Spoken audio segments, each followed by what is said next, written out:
ladies and gentlemen, Pat Ritter, Audio Technica with Zach. I'm here to talk to you today about 3 new open back headphones that we just released last month at NAMM, and they are making their debut here today at Can Jam, New York. So all three are brand new? All 3 are brand new. So this is the new R-series, so our new reference line of open back headphones geared for mixing, mastering, editing, and just kicking back and chilling and listening. So what we have is the R70XA. This is a revised version of the R70X. We got rid of the 3D wing support. We've gone to a very lightweight kind of leaf style headband.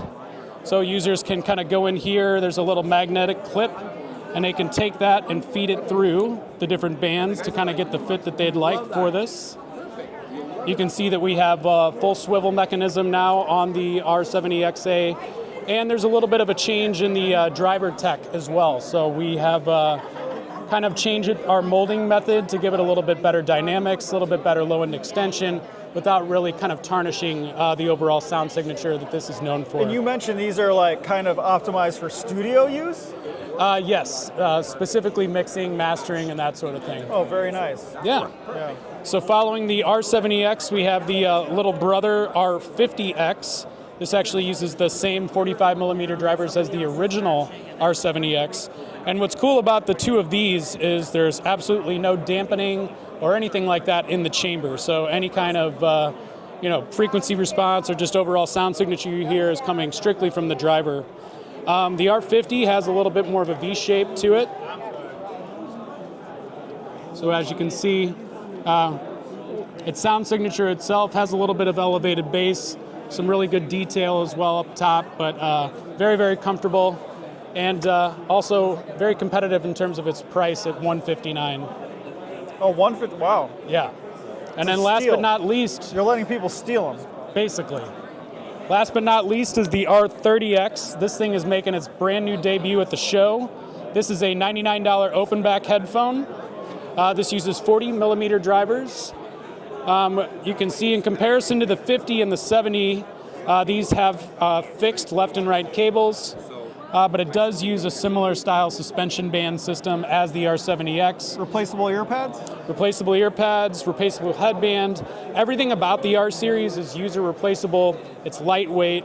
It's made for just long time use where you won't be fatigued in terms of the overall wearing weight and the sound signature too. So you can bring those in the field, be rough on them, replace the parts when you need to. Oh yeah, absolutely. Cool. And then, different from the R70XA, these just use a thicker Velcro as the way it stabilizes and that sort of thing. But great value for $99, and that is the new R-series. Sound signature similar on all of them, or a different sound signature? I think there's a different sound signature in all of them. So your R50X is going to be just a little bit more V-shaped. This is where you're going to hear a little bit more elevated bass. This has low-end extension while still remaining very flat and kind of a reference style tuning overall. And this also is a little bit flat, but a little bit softer in the upper mid with still some of that good airiness that you would expect from an open back as well.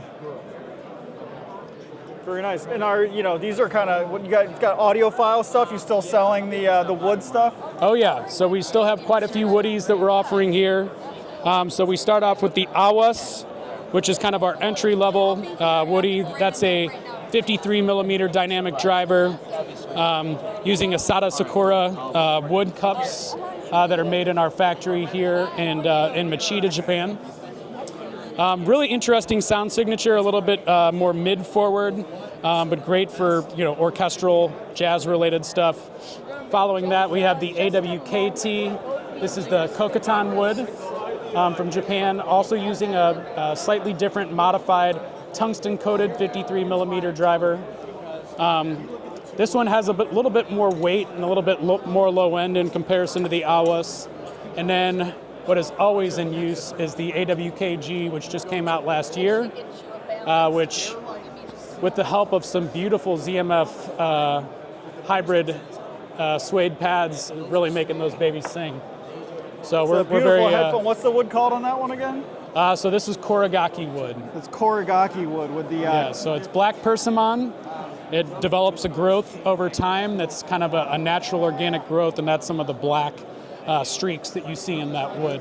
Beautiful. Yeah. Well, that's all the latest and greatest from the Audio-Technica booth. It's always good catching up with them. You know, we love the light, airy feel, the headphones, and the great headband design of the Audio-Technicas. And they also have a sound signature that I think is really pleasant to hear. It's kind of a different take on a light, airy, spacious sound that I think everyone really kind of needs to experience next time you're at a show. So, Pat, that was awesome. Yeah, Lots of thank new you stuff. so much. I hope everybody, you know, one of the few brands that really does a good job with both studio stuff and the audiophile side, and you can kind of meld them together and kind of see where they're coming from. So, you know, I think more of us in the United States should check out the Audio-Technica stuff. So, Thank you very much. Thank you, Pat. We'll check you out. We'll check you out at the next time. All right. Part-time audiophile, Zach, Can Jam, New York, 2025. See you guys. Pat later. Ritter. Pat Ritter.